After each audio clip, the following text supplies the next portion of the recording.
ng scam ng 200 million si Yexel Sebastian at ang partner niyang si Mikey Agustin ng mga OFW. Nag-invest ako 200,000. August, September, wala na. Wala nang payout. Minessage ko si Mikey, si Yexel.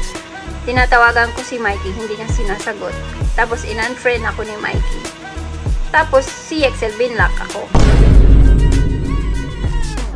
Nagmamakaawa ang mga OFW sa abroad at sa Pilipinas kay Yexel at kay Mikey na ibalik na raw ang kanilang pera na na-scam. Yexel Sebastian, wag naman ganun. Wala ka nang pinagkaiba sa kaibigan mong scammer.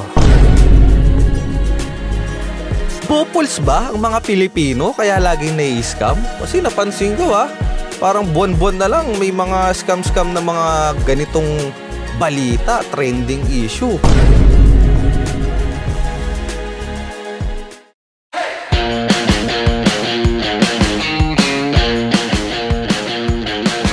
Welcome to Timawa Podcast. Move to your next level from being mediocre to becoming the alpha of your life.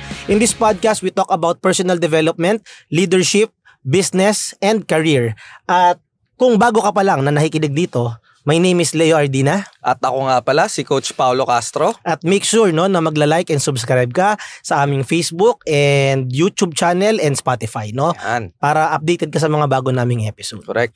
So, kumusta ba kayo mga Sob? Ano bang balita? Ano bang update? Sa'yo ba? Sob Paulo, anong update sa'yo? Ayun nga, Actually, happy ako kasi gumanda-ganda yung panahon ngayon. Nitong mga nakaraan, nag-uulan, di kami makapag-shoot ng Timawa Podcast, guys. Tsaka isa rin sa mga happy ako, mga Sob, is nakalabas na kami sa hospital, Almost 2 weeks ako sa hospital, Sob. Kasi si lola ko, na di ba nag-smug nung nakaraan. So, inuubo si lola ko, nag-smug nung nakaraan. Ngayon, ang nangyari, nahirapan huminga. Okay. So, yung hirap niya huminga due to ubo at dahil din na rin doon sa smug, nagresulta ng heart attack. Okay. So, sinugod namin siya sa ER. And then, almost 2 weeks kami sa ICU. So, buti na lang, itong si nanay, alam mo naman yan, talagang palaban din yan. Gangster yan. Gangster yan, Talagang, kung may mami gangster, may nanay gangster. Oo, talagang nilaban niya talaga. At ngayon, nakalabas namin, ito lang. And she's better right now and getting better. Mabilis yung naging recovery niya. And excited na yan kasi syempre marami pa kaming ita-travel niyan. Actually, habang nagpapagaling nga kami sa hospital, pinapanood namin yung mga travel vlogs, Hong Kong. Next travel na gusto namin, Hong Kong. Excited din si nanay. Excited na yan. Yeah, nanay, pagaling ka. Kasi I'm sure marami pa kayong ma-experience ng mga masasayang bagay nila Paulo, syempre, diba? Tsaka si nanay, ano yan, pag nakita ko yan, bibigyan ko ng jacket yan. Bigyan mo jacket. Bigyan ng jacket si nanay. Ako naman, so, last week, more on kami, mga celebration kami ng birthday ko, tsaka birthday ng tatay ko. Happy birthday, Tito. Happy birthday sa'yo, Ayan, magkasunod kasi birthday namin, So, kami, nag-Pico de Loro. Ay, ganda dyan. Yeah, tsaka yung anak ko, enjoy na enjoy kasi first time niya nakapag-beach sa beachfront. Oh. Before nagbatangas na kami, pero hindi maganda yung beachfront sa Calatagan Pero dito sa Pico de Loro, ang ganda. Ganda, cove yan Oo, talagang may gumagawa talaga siya ng ng sandcastle. Solid dyan. Nakapunta rin kami this year, the best. Yeah, so happy kami kayo at happy din kami mga Sob kung maririnig namin kung mga updates sa inyo by commenting in our comment section sa YouTube or sa Facebook group namin. Mag-comment ka doon. Kamusta ang buhay-buhay? Yan. Ano bang update? Correct. So, speaking of update, i-shoutout din natin yung mga syempre nanood at maraming salamat sa lahat ng sumuporta doon sa last video natin about kay Sob Ramon Ang, So, shoutout natin yung mga yan, yung mga nanood sa atin. Ako na ba mag-shoutout? Ikaw na mag-shoutout. Shoutout, sa mga Sob natin dyan, yan. Ayan, shoutout sa'yo, si Tech JL, sabi niya pa-shoutout mga boss. Shoutout. Shoutout sa'yo, Tech. Shoutout kay Mako Bautista, 2904. Shoutout sa'yo. Shoutout sa'yo, Sob. And shoutout, bukod sa shoutout, ikaw din ang nanalo ng Timawa Podcast Speaker. Hey! Yan, kami lang ang kaisa-isang podcast na namimigay ng sticker. Akala mo motovlogger eh, no? Feeling motovlogger kami.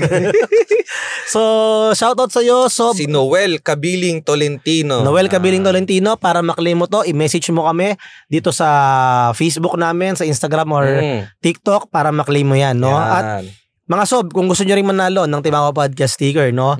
Make sure lang na panonoorin nyo tong episode kasi along the episode, secret kung kailan namin ibabagsak. Pero meron kaming mystery or secret keyword. Yan, naiko-comment mo. Naiko-comment mo sa comment section. Correct. Tapos, of course, kailangan naka-like ka and subscribe sa lahat ng social media namin. YouTube, Spotify, TikTok, Facebook, and Instagram. And i-share mo tong episode na to, tong YouTube episode na to sa Facebook and tag your 3 friends at i-caption mo yung biggest learning mo rito. Kung sino may pinakamagandang caption, siya ang mananalo ng Timawa Podcast sticker. Yun. Aside sa pagiging host ng Timawa Podcast, our main source of income is being an investment consultant in the finance industry. Kung gusto mo ng side hustle at maging part ng organization namin, click the link in the bio of our TikTok profile at mag-register sa career opportunity and side hustle. We are excited to see you and become part of our organization. Na eto nga, di umano, ng scam ng 200 million si Yexel Sebastian at ang partner niyang si Mikey Agustin ng mga OFW. Grabe, 200 million OFW pa. Ang balita, nagmamakaawa ang mga OFW sa abroad at sa Pilipinas kay Yexel at kay Mikey na ibalik na raw ang kanilang pera na na-scam. Grabe. So maraming mga investor pala to. Madami. Maraming nadamay. At yun nga, nagtatago na raw ang celebrity na si Mikey at si Yexel Sebastian sa mga nag-invest sa kanila, no? Dahil inaano sila yung binlock. Binlock tsaka in-unfriend. Binlock yung daw at nag-post sa Facebook. So ibig sabihin, ba't mo ibablock at ba't mo i-unfriend? Ibig sabihin, ayaw mo nang kausapin tong mga to. Ganun ba yun? So ngayon, pag-usapan natin guys, no, sa episode na to, kung totoo nga ba na scammer si Yexel at si Mikey. No? Pag-usapan din natin siguro, bopuls ba ang mga Pilipino kaya laging nai-scam? Kasi napansin ko parang buwan-buwan na lang may mga scam-scam na mga ganitong balita, trending issue. At syempre, i-discuss na rin natin, no, kung ano nga ba ang mga red flags ng isang investment para malaman natin kung legit ba siya or scam. Diba? Kasi importante pag-usapan natin to mga Sob because kaya nga namin to ginagawa, itong podcast na to is to bring in awareness sa mga tao. Correct. No, na makaiwas sa mga gantong klaseng scam at mas maging knowledgeable or literate pagdating sa mga finances. Kasi hindi na nga to tinuturo sa school eh. Oo. At least dito man lang makatulong kami sa inyo bilang kami. Ilang taon na ba tayo sa financial services? 7 years. 7 years na kami sa financial services para syempre ang least na gusto mo namang mangyari sa pera mo ay mawala ng parambula dahil sa scam, di ba? Correct. So, yan ang mga pag-uusapan natin sa episode na to, no? But bago yun, pag-usapan muna natin kung sino yan si Yexel. Sino ba yan? Sino ba yan si Yexel Sebastian? Nga pala, Sob, ito si Makagago, may post about din kay Yexel. Hindi ko alam kung magkaibigan sila dati or what, pero ang sabi niya, Yexel Sebastian, wag naman ganun. Wala ka nang pinagkaiba sa kaibigan mong scammer. Uy, sino kaya yung kaibigan na scammer? So, ibig sabihin, sinasabi ni Makagago na merong kaibigan si Yexel na scammer? Sabi niya. Ba, sino yun? Ewan ko baka si... Tropa ba dyan si Sian Gasa? Hindi ko sure eh. Hindi ko alam eh. Kayo ba mga Sob? Sino ba yung binabanggit dito ni Makagago? Oo, sino binabanggit ni Sob MG dito, no? I-comment nyo sa comment section kung alam nyo yan, no? But anyway, yun nga, si Yexel. Balik tayo kay Yexel. Si Yexel, guys, yan yung kapatid ng Yumaon na vlogger, no? Na si Jam. Si Jam, OG na vlogger yan. Yan yung mga unang mga nag-vlog dito. Yung Jamich. Sobrang sikat niyan dati, boss. Sobrang sikat niyan, no? Wala pang Katniel. Ano na, may Jamich na. Wala pang Jamil. No, si Jamil na ngayon ang uso eh, di ba? Jamil. Di, tagal na rin yan. Tagal na rin si Jamil, pero mas matagal si Jamich. Sobra. Mas nauna yun. Actually, na-invite pa yan sa school namin dati, sa Lasal, na pumunta doon at maging guest. Yan. Ganun kasikat yan. So, siya ngayon yung kuya ni Jam. Si Yexel. Pero nakilala din niya si Yexel dahil collector yan ng mga laruan. Oo, actually sikat yan sa sa toy community kasi yung brother-in-law ko, shout out kay Kuya Vlad, nangongolekta ng mga laruan yun. So dati yan si Yexel, nagkaroon pa yan ng toy museum. Sikat na sikat yun sa BF ata. Basta nagkaroon Paranaque. Oo. Na sa sobrang dami niya nang mga collection, ginawa niyang museum. Grabe yung mga collection niyan. Sobrang solid. Siya lang yung iba doon, siya lang meron sa Pilipinas. Pasadya pa yung iba.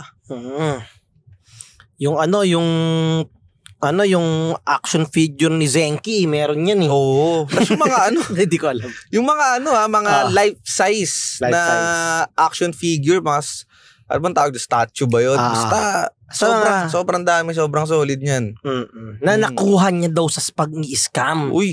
Ay, hindi pa. Wala pa. Hindi ko sure yan. joke lang po, no?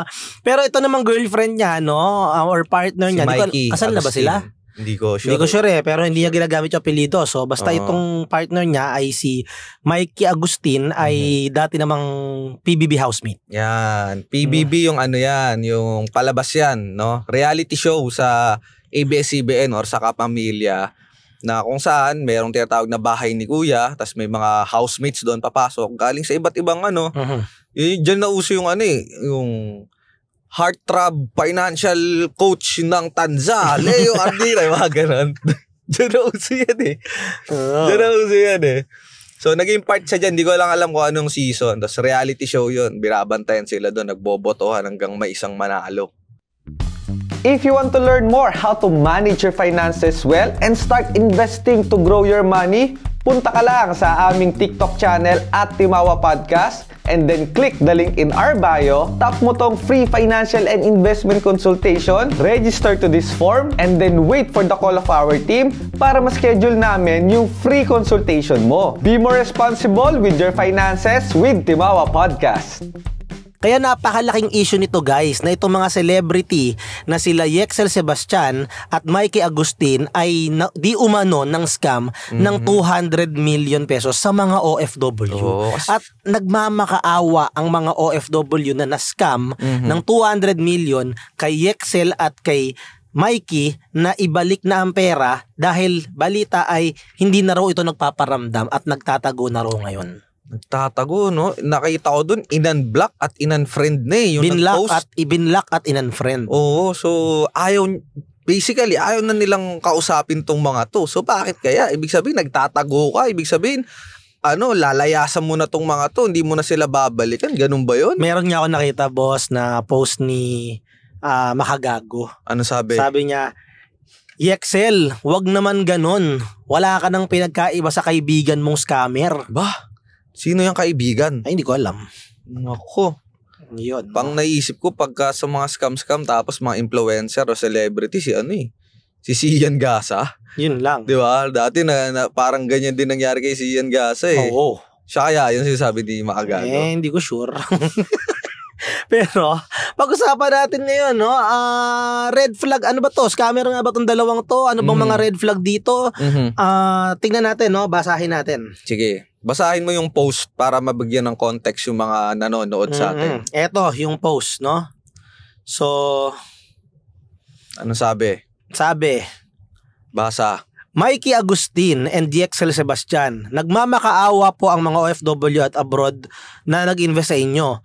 Meron din sa Pinas, mga naglabas ng pera. Sana po kausapin nyo kami. 2 months na pong delayed ang aming kita sa investment namin sa inyo. Grabe. So, talagang may investment. So, malawak yung mga taong na nadamay nila dito. Kasi OFW, mga taong nasa abroad, pati meron din sa Pilipinas. Correct. Ngayon, ano ba 'tong investment na pinag-uusapan natin, no? May mga nakita tayo ditong post. Ito, 2 days ago, galing kay Yexel, post niya. Kung meron kang kapital sa negosyo, doblehin natin ang iyong puhunan sa loob ng 1 taon. Grabe naman yan. 1 taon, boss. Sure ang monthly income kahit busy ka sa work o negosyo o nasa abroad. Uy. Let's go. Enticing no? Kumbaga, may passive income ka, wala kang ginagawa, tapos doble after 1 year ba? Correct. Tapos, ito naman, post niya last May 31, 2022. So, last year pa. Last year. Baka po pwede kami makatulong, pwede tayo magsama-sama. Guaranteed ang monthly income kahit nasa abroad. Baka po maging dahilan para matapos na ang problema mo sa pera. Okay. Diba? So last year, actively silang naghahanap ng mga investor. Correct. Na quote-unquote, ang sabi dyan, gusto nilang tulungan. Parang sila pa gusto tumulong ngayon. Siyempre, no? tutulong. Ayos din, galing, no? Ang galing. Utang na loob pa sa inyo. Oo. Diba? Ngayon, anong scam to? Or anong investment to, no? Ano ba yan? Yan. Hindi, ito muna, basahin natin, no? May nakita ko dito, sabi niya. Nag-post ulit, nag-post. Oo, hindi okay. ano to, yung isang fan. Okay. Isang tao, no? Sabi niya, ito na siguro pera nung mga nag-i-invest sa Casino Royale investment scam ni Mikey at Yexel. So, may tinatawag, ito pala, apparently, boss, ay casino investment daw. Nag-i-invest daw sa casino. I think casino lending. Casino lending? Oo. Na normally itong mga casino lending, ano to ang sinasabi dito, yung perang ini-invest mo, pinapautang sa mga casino? Na mga foreigner. Kaya gantong kalaki ang interest. 5% per month. Dahil ibinibigay daw to ng 20% interest sa mga nangungutang sa casino. Okay. Ang tawag dyan, junket financing, tsaka meron pang VIP, yung mga mas malalaki ang kayaan. So malakihan talaga yung mga ganyang klase. Malakihan talaga. Okay. Kaya malaki din daw ang interest. Kaya malaki din ang return. Kaya nakapag-promise sila ng ganyang return. Ganun ba yun? Oo. At ginagaranti talaga nila. Guaranteed Diba? Okay. Na ngayon, ang sabi dito, sa mga nakalap nating impormasyon, ay ang ROI or ang interest na ibabalik sa'yo sa investment na to ay 5% per month. Per month. So, kunyari, nag-invest ka ng 1 million. Magkano ang balik nun per month? 50,000. 50,000? Tapos wala kang ginagawa? Wala. Walang ya. Kaya kahit naman nagkakamot ka ng itlog. Itlog ng pugo. Itlog ng pugo. Okay. Kumikita ka ng 50,000 naman, sarap. Grabe, wala kang ginagawa. May 50K talaga namang ma-entice ka dyan. Diba? So, ngayon, bakit alam ko, no, na-scam yan? Bakit na alam mo, insan? Ako, minex-mex yan. Nag-mex ka na yata sa ganyan mga investment scheme, insan. Sobra na yan, Yun na nga, insan. No? Way back 2019, 18, ganyan. Before pandemic. Before pandemic, nadali na ako ng gantong klaseng investment scam. Okay. No, na I'm not saying na yung junket financing ay scam dahil ang balita ko, may mga tunay naman daw yan. Talaga? Oo, kasi ganun talaga siya, boss, sa junket financing. Kasi alam ko si Atong Ang, alam ko isa sa mga negosyo niya yan junket financing, nagpapautang sila sa mga talaga. Di ba yun yung parang lagi? Nakukulong na pa si Atong? Uy, ewan ko hindi ko alam yan. Hindi, I mean yung lagi siyang sa gobyerno na yung sa online sabong. Kasi yun nga yun ang mga niya, negosyo niya. So ngayon, yung junket financing, nagpapautang ngayon sa mga nanunugal. Kaya ang commission, ang interest talaga 10%, 20% or more. Kaya nila naipapangako yung 5% return. Ang problema. Anong problema?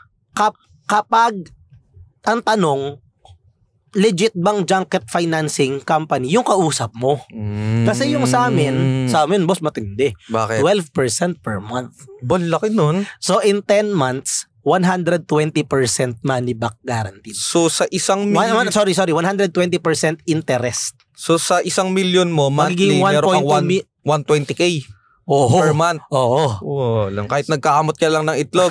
Oo. In 10 months, boss, double your money. Grabe. More in less than 10 months. Sure up. Diba? Sino hindi mag-invest? Oo. Nag-invest ako. Batay. Nag-invest ako. Okay. Pero, ako swerte kasi ako sa ganyan talaga, boss. Hindi naman tiyempo lang siguro. Hindi po namin, again, for disclaimer, hindi namin sinasabi na mag-invest kayo sa mga ganito, porket may naririnig kayong ganyan, swerte daw si Sobleo natin ha. Hindi ha. Ano lang to, sinishare lang namin sa inyo yung experience niya lang. Okay? Nung first time ko, hindi ko pa alam na ganyan yan.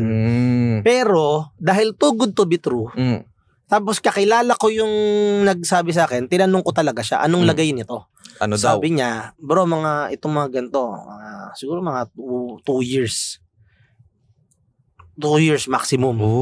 Kasi pera mo. So doon pa lang naisip ko na hayop Ponzi scheme yata to. Megos na yan. May megos pera mo dyan. Oo, 'di ba? Pero ako sinugalan ko. Bagsak ako ng 200, 100k. Hindi ko maalala basta ganyan. Okay. Pero 6 months contract lang. After 6 months nabawi ko yung pera ko. Dumoble. Dumoble? Hindi dumoble, pero kumita. Okay. Hindi pa doble, 60% ang tinubo, no? Malaki malaki na rin Oo. Ngayon, pwede mong i-roll.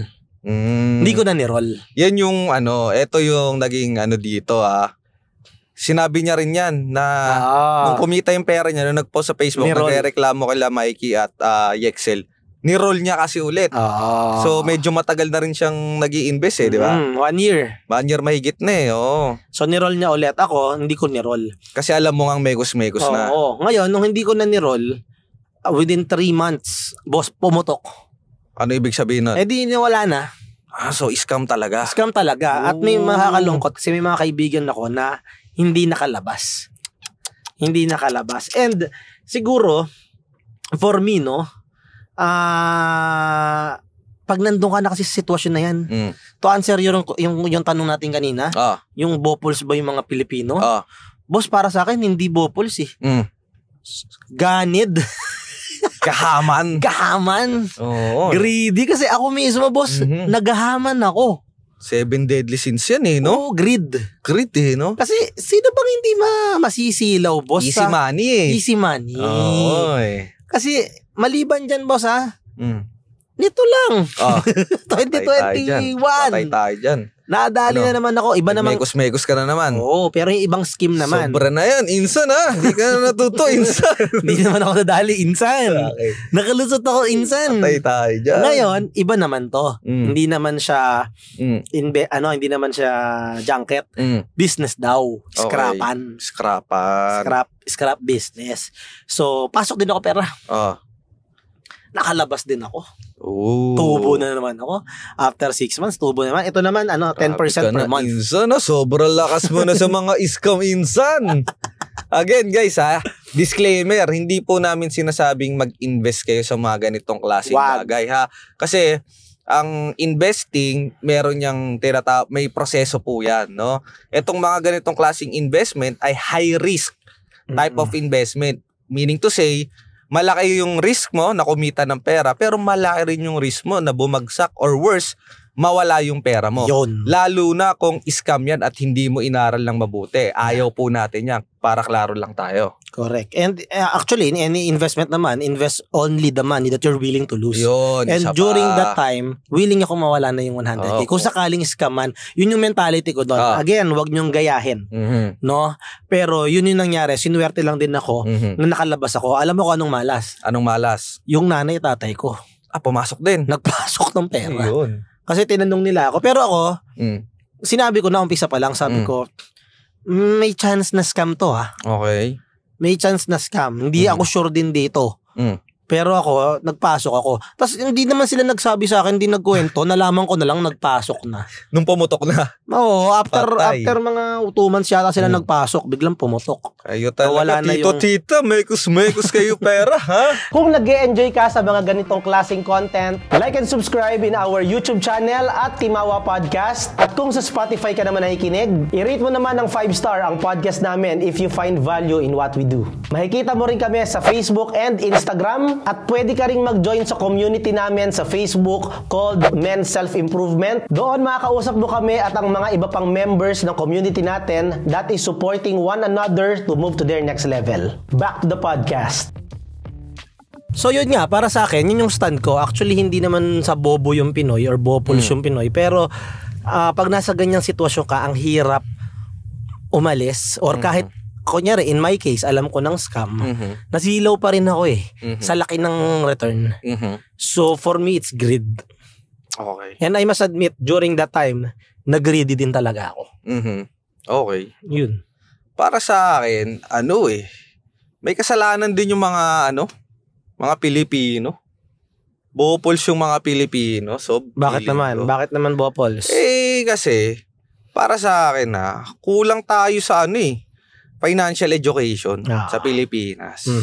Hindi naman siya 100% kasalanan ng mga Pilipino kasi nga, before, wala to sa mga curriculum.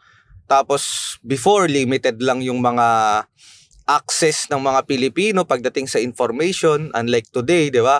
Dami nang napapanood sa YouTube, sa mga iba't ibang social media platforms. Marami na tayong pwedeng panoorin. So, yun na nga din. Kaya ko rin sinasabi na may nakasalanan din to ng mga Pilipino kasi nga, kung before, kulang sa information at hindi natuturo, na-scam yung mga Pilipino, ngayon kasi, meron na Meron na Pwede mo nang i-search. Ito na lang, personal example ko Ito, mo-consider ba nating scam yun? Yung dati, yung sa sa crypto? Nawala Oo. Scam yun no? Oo, hindi scam ang crypto kasi isa pa yan, guys. Bitcoin. Mga dati may 2017. May pinresent sa atin, di ba? Na Bitcoin mining. Bitcoin mining. Ganda nung return. Legit yung Bitcoin mining. Pero yung kumpanya, legit ba? Oo, kasi ako, ang ginawa ko nung pinakita sa akin yun, pinresent sa akin yun, ang ganda. Talagang gusto ko nang magpasok ng pera kasi ganda nung return Kaso wala ka nung pera. Hindi. So, ni-research ko pa. So, bukod sa in-explain na sa akin, syempre, kunyari, scammer yan. Explain ka ba niya nang hindi ka may entice? Di ba, hindi naman? So, ganun siya. So, inaral ko muna, pag-uwi ko, sige, aralin ko, bang. Sabi ko, medyo sketchy to di ba? So, dun pa lang, medyo tagilid na. Ba't di mo ko winarning insan? Hindi ko kasi megos ka ng megos. Kami ni Tantan na dali nun Tantan Ayun, tsaka siguro yung ko rin, yung pagdating kasi sa investing, guys, meron tayong tinatawag na risk appetite ng isang tao. Iba-iba yan. Yung iba, katulad ni Sobleo natin, yung risk appetite niyan, kaya niyang kunin yung mga medyo high risk na investment. No, kasi meron siyang mga money willing to lose. Ako kasi, yung risk appetite ko medyo mababa. Bukod sa konti lang yung money willing to lose ko dahil breadwinner ako, medyo analyst ako, inaaral ko din talaga sila. So, ako mabilis ako ma-hype Oo, ikaw mabilis ka ma-hype as a promoter. Ako sa analyst, aaralin ko pa 'Di ba? So, kasalanan din ng mga Pilipino paminsan kapag hindi nila inaaral at katulad ng sinabi mo, hindi mo inaral, nag-greedy ka sa easy money, yan ang worst combination pagdating sa investment. Correct. 'Di ba? At saka for me, tamad din ang mga Pinoy. Tamad ang mga Pinoy kaya nai-scam. Dahil yun nga, nabanggit mo, napakadami namang materials na ngayon. Ang daming mga contents about financial literacy, financial education. Pero hindi pa rin nag-aaral at saka hindi nagdo-due diligence or nagre-research. Kaya nga 'Di ba? Parang i-check mo muna ano bang klaseng yan? Ano bang klaseng investment yan? No? Number 2, i-research mo yung mga involved na tao. Ito bang mga credible ba? Or may history ng ng pang-i-scam kasi itong nang scam sa amin ng scrapan. Apparently, nalaman ko na lang, may history pala, nakulong na pala. Kita mo na. Na hindi ko siya inaral before or inalam. Oo. Dahil nga katamaran. Parang, sige, pwede na yan. Pwede yan, sige. Yaman na. 100,000 lang naman, pwede na yan. Parang, lang naman, willing to lose ako dyan. Kaya minsan kasalanan din ni Batman Kasi mga Pilipino mahilig sa bahala na si Batman. Bahala na si Batman, no? Oo, diba? So, ngayon, tingnan natin, no? Ano-ano ba yung mga red flag dito sa investment na to kay Yexel at kay Mikey, no? Una sa lahat, Sob, basta malaki yung return of investment in a short amount of time, 1 year, 2 years, scam yan. Red flag yan. Correct. In this case, 5% per month. So in 1 year, that's 60% in 1 year. Bihira Boss, yan. ang laki nun. Bihira yung mga ganyang investment. Ang laki nun, no? Anong bihira? Walang ganun. Wala. 60% in 1 year? Too good to be true, tawag natin dyan. Sobra. Oo. Diba? So, red flag, check. Medyo dapat, ano ka na yan eh. Duda ka na eh. Oo, pag may mga ganyan. Autopass ka dapat dyan, autopass. Lalo pag ginamit yung word na guaranteed ha. Kasi bihira yung mga investment platforms na nagbibigay ng guaranteed returns. Pag binigyan ka ng guaranteed returns, usually maliit lang. Talaga, per annum. Hindi per month ha. Maliit lang per annum. Imagine mo, example, may mga fixed income investments tayo tulad ng bonds. Yung MP2 ba, makonsider yun as fixed income? Fixed income din no? Pwede, oo. Kunyari, bonds. Usually, ang bonds binibigay niyan, mga 3, 4, 5% per annum. Per annum. Ito 5% per month. Walang yamo. Diba? Duda ka na dyan pagka ganyan. Tsaka pag merong word na guaranteed, most likely, mga scam yan. Correct. Ginaranti. Tapos doble. Worst combo yan guaranteed double your money. Sobra. Diba? High return, low risk. Ano pang mga red flag natin dyan? Yung casino lending. I'm not saying na lahat yan scam pero lately, sa dami nang narinig ko, na casino lending, puro casino lending yung ginagamit na way to investment daw. Kasi yun yung medyo kapanipaniwala nga naman Kasi nga, high return, kaya nitang mag-promise ng high return dahil ang laki din ng interest daw nila. Oo, diba? So, mostly yan yung nagagamit ngayon na ganito daw lumalago yung pera. Kasi kung sabihin mong, paano lalago pera ko? Stock market, i-invest namin. Kalokohan yan. 60% in 1 year. Kaya nyo. Sure, guaranteed. Walang ganun. So parang dun, ay wala yan. Medyo na sila Okay. Lalo na sa lupa. Yung rates nga, di ba? Hindi naman, parang 5-6% per year. Eto, 5% per month. Kalokohan, di ba? Kaya nagagamit tong casino lending. Kasi dito, make sense Posible. So, kumbaga, pag casino lending, medyo ka na rin. Iwas. Duda ka na rin. Or iwas. Tama yung term mo. Iwasan mo na. Diba? Pag narinig mo casino lending, yung scheme, lately ngayon, puro yan ang ginagamit pag scam. So, red flag yan. Diba? Ano pa bang mga red flag natin dyan?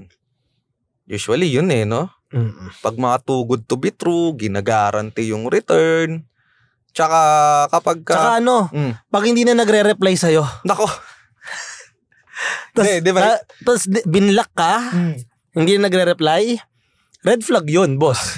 Kunyari ikaw, mga kliyente natin, ina-unblock ba o pag nag-chat sa'yo, tumawag, sagot ka, pag chinat ka, reply ka agad? Sagot agad. Meron pa kaming GC kasama sekretary ko para pag di ako available, nasasagot at din agad sila. Ngayon, pag in-friend ka, binlock ka, Lana. Red flag yun.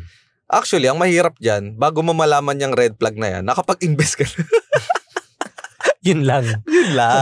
Nakapag-invest ka na. Oo. Kaya, wala medyo mahirap talaga pag ganyan Iiwasan mo talaga, dapat talaga alamin mo muna. Alamin mo muna lahat bago ka magpasok ng pera. Lalo na kung yan hard-earned money mo. Naku, Diyos ko. Nakakalungkot, malulungkot ka lang talaga. Ayaw mo naman din nun, di ba? Correct. So, with all of these red flags na mga na-identify natin, do you think totoo nga ba na scammer si Excel at si Mikey? Well, wala pa naman. No? To give the benefit of the doubt, wala pa namang official. Wala pa rin kasing statement no? Kay Excel at kay Mikey. Let's hope, sana hindi. Sana hindi. Pero, kasi based on the ayoko namang bigyan ng false ayoko naman silang palungkutin palalo yung mga nagrereklamo kaso based dito sa hinimay-himay natin binangga natin sa red flag plus yung nangyari sa kanila based dito sa napag-usapan natin at sa mga merong data ngayon na nakalap natin na nabanggit natin sa video na to medyo pumapaling siya sa scam di ba? Pero, let's see, let's hope, let's pray for the best na sana ay magkaayos. Oo. At kung scam man to, sana guys, yung mga nag-invest matuto, but of course, yung mga tao din, no, matuto na from this experience. Correct. Ano ba yung, ikaw ba Sob, ano yung sa ganitong klaseng nangyari na naman na isang celebrity, dahil celebrity siguro sila, pinagkatiwalaan, nag-invest, OFW pa, ano bang nakukuha mong learning out of this biggest learning na pwede nating mapasa sa mga listeners natin out of this story? Ikaw muna, inom akong tubig. Sige, inom ka muna tubig. Pinasa sa akin, back to me no? Ikaw, ano sa'yo? Hindi, I guess, para sa akin kasi, the reason why Filipinos wants to invest, kasi gusto lang naman nila ng magandang buhay. No? Kaya natin gustong palaguin yung pera natin dahil siguro may mga pangarap yan, 'di ba? Yung iba, alam mo yon, lalo na OFW, 'di ba? Kasi lalo na kung breadwinner ka, 'di ba? Parang yung pangarap mo na magkaroon ng bahay, pangarap mong mapatapos ang pag-aaral yung mga anak mo, pangarap mong mabigyan sila ng magandang kinabukasan, maybe travel here and there. Kakailanganin mo kasi ng pera, 'di ba? And sometimes yung mga opportunities na meron tayo dito sa Pilipinas or sa abroad, yung pera na yon hindi pa sapat para mapunan lahat ng mga pangarap na to. At ngayon, pag nakakakita ng oportunidad itong mga kapwa nating Pilipino na magkaroon ng pera agad-agad at wala pa silang ginagawa, siguro dun nadadala ng damdamin. Kaya naman napapa-invest sila sa mga ganitong klaseng scam. Correct. 'Di ba? So, ako ang ma-advise ko lang lalo sa mga breadwinner na katulad ko is do your due diligence, no? Lalo na kasi imaginein mo, boss, hard-earned money mo 'yan. Naman. 'Di ba? Marami na rin tayong nakitang investment scheme na life savings nila tinaya. Buong buhay pinagtrabahuhan. Oo, tapos mapupunta lang sa wala. Ayaw mo nun. 'Di ba? So, imbis na pangarapin mong magkaroon ng easy money na agad-agad magkakaroon ka at mabibigyan nito yung mga pangarap mo sa buhay agad-agad, do your own due diligence, 'di ba? Aralin mo. Maybe kung bata ka pa ngayon, mag-invest ka ng maaga para hindi mo kakailanganin ng agarang pera pag tumanda ka na. Ngayon, tumatakbo na yung mga investments mo, 'di ba? Or maybe kapag inaral mo kasi yan at malaman mong scam, maiwasan mo na at matulungan mo pa yung mga kaibigan kapamilya mo na makaiwas din sila. No? Dahil ang last thing na gusto nating mangyari sa hard-earned money natin ay mawala lang ng parang bula. So, do your due diligence. Yeah. Ako naman, for me, nalulungkot ako dahil bilang anak ng isang OFW, alam ko yung hirap, sakripisyo na pinagdaanan ng mga OFW nang malayo ka sa pamilya. At yung hirap nung kagaya kong anak ng isang OFW na lumaking malayo yung nanay, yung tatay, in my case yung daddy ko. 'Di ba? Tapos yung pinaghirapan niya, i-scamin lang ng tao. 'Di ba? So, kung scam man ito, Yexel, Mikey, maawa naman kayo, no? Sana makatulog pa kayo ng gabi, no? Kung totoong scam man to. Pero kung hopefully sana hindi, no? Kasi talagang nakakaawa yung mga Pilipino, yung mga OFW na gusto lang namang, alam mo yun, maybe mapabilis yung retirement nila kasi gusto nang makasama yung pamilya sa Pilipinas. Nakakaawa. Nakakaawa. So, but let's all learn from this. And kung natutunan mo siya at alam mo siya, please, i-share mo naman yung mga knowledge mo. No, kung may mga nakikita kang mga, let's spread awareness about scams, let's spread awareness about financial literacy, about financial education, para mas maraming Pilipino yung makaiwas na sa mga gantong klaseng mga pagsubok or gantong klaseng scam. Correct. Diba? So, kung ito, nagustuhan mo to, nakarelate ka dito, or to spread awareness, itong episode na to, guys, i-share mo to sa Facebook. I-share mo sa mga kaibigan mo. I-PM mo. I-tag mo sila. 'Di ba? Na para maging aware din sila. 'Di ba? Kasi para, lalo na sa mga kamag-anak mo, kaibigan mo, kakilala mo na OFW. Lalo na kung nagpaplano ka palang mag-invest no into something that hindi ka pa sigurado. Balikan mo tong video na to. Tignan mo yung mga red flags na sinabi namin. Yeah.